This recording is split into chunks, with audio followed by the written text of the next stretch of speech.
Hello दोस्त, हम happy अपने सबन के स्वागत करत बानी अपना चैनल क्विकनेस ऑफ माइंड पर।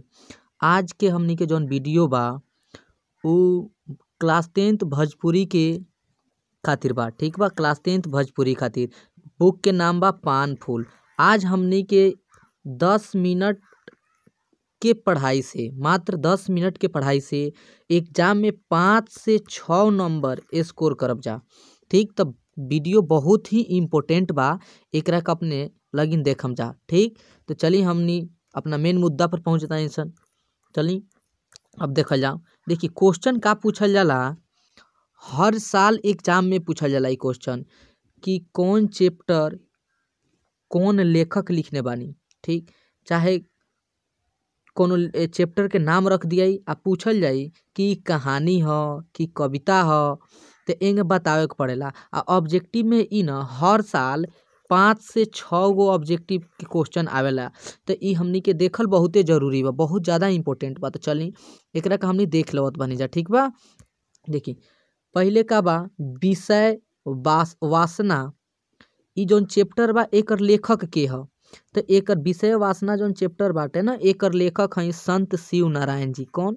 संत शिव नारायण जी। तो ए पर हमनी के विशेष ध्यान देवे के बा। ठीक बा, संत शिव नारायण जी एक बार ना बहुत बार पूछल बा। ठीक बा, अब देखी दोसर जौन हमनी के चैप्टर बाटे सगरे जहान भोजपुरिया, एकर लेखक के बात, एकर लेखक भी संत शिव नारायण जी ही बानी। ध्यान दे हम लगिन, संत शिव नारायण जी ही बानी एकर लेखक। और इहो क्वेश्चन पूछल जाला कि सगरे जहान भोजपुरिया का ह, लेखक ह, कहानी ह कि कविता ह कि जीवनी ह कि एकांकी ह। तो ध्यान दे हम जा, क्या का ह? एकांकी ह।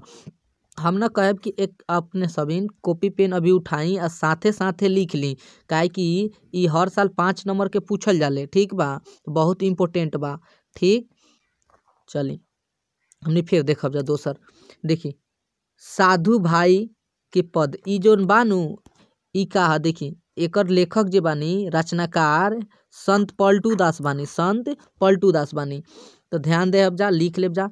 आ एक और दोस्त बात, कल शाम के अपने सभी के 100 गो क्वेश्चन के आंसर मिली, यानी कि 2023 के जौन प्रीवियस ईयर क्वेश्चन बाटे ओकर पूरा 1 से लेके 100 तक क्वेश्चन के हम आंसर बताए। तो अपने सब उस वीडियो के जरूर देखब जा। ठीक, चली अब आगे बात 4 नंबर में बायन। तो बायन के लिखले बा? तो विसुंदरा नंदन जी के लिखले बा, तो विसुंदरा नंदन जी। और बायन ह का? तो एगो कहानी है, याद रखब जा। ठीक बा, अच्छा देखी फतेह बहादुर शाही, ई एगो कविता ह।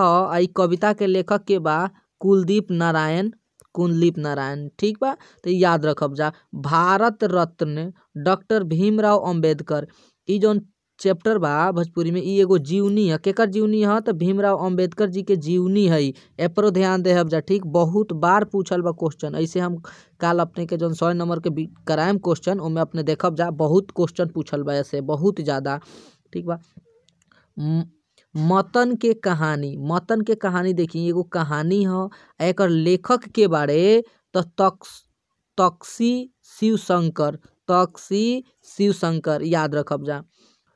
उहो बरखा आई, ई एगो कविता ह। एकर लेखक सत्यनारायण लाल जी बानी। बहुत ज़्यादा इम्पोर्टेंट बा भाई, तो एकरा के याद कर लिहा जा। ठीक, चली फिर हमने देखल जाल बा जग के लाल, यानी जगलाल, ई एगो जीवनी ह। एकर लेखक बानी, रचनाकार बानी जगलाल चौधरी जी। ठीक बा, तो ए पर विशेष ध्यान देहब जा, पूछल गइल बा क्वेश्चन बहुत बार। ठीक, चली अब देखी जौन हमनी के एकरा बाद बाटे वारिस शाह से। तो वारिस शाह एगो कविता ह। एकर लेखक बानी अमृता प्रीतम। देखी 42 के साथी, इहो एगो कविता ह। एकर लेखक रमाकांत द्विवेदी। भोजपुरी सिनेमा लोकप्रिय के शिखर पर, ई एगो निबंध ह। का ह? एगो निबंध ह, तो पर ध्यान देहब जा। ठीक, नेह के पाती इ कविता ह।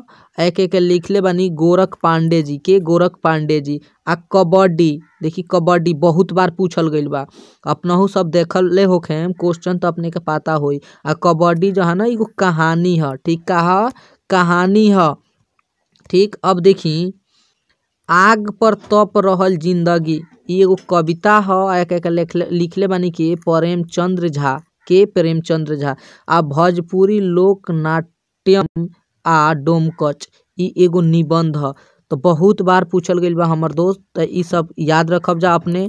ठीक, हम कल अपने के वीडियो में 2023 के प्रीवियस ईयर के 1 से लेके 100 तक क्वेश्चन कराएब। ठीक, ओके अपने कंप्लीट देखें। अपने के 2024 में उसे पूरा के पूरा क्वेश्चन लड़े वाला बा। ठीक, बहुत ज्यादा क्वेश्चन लड़े वाला बा उसे। केहू में अपने से पूछल जाइनु तो लगभग 20 से 25 गो क्वेश्चन सिर्फ 2023 से रही। ठीक बा, अपने मिला ले हब जा। ठीक, तो चली तब तक के लिए अपने से हम विदा लेत बानी, फिर मिले नया वीडियो के साथ में।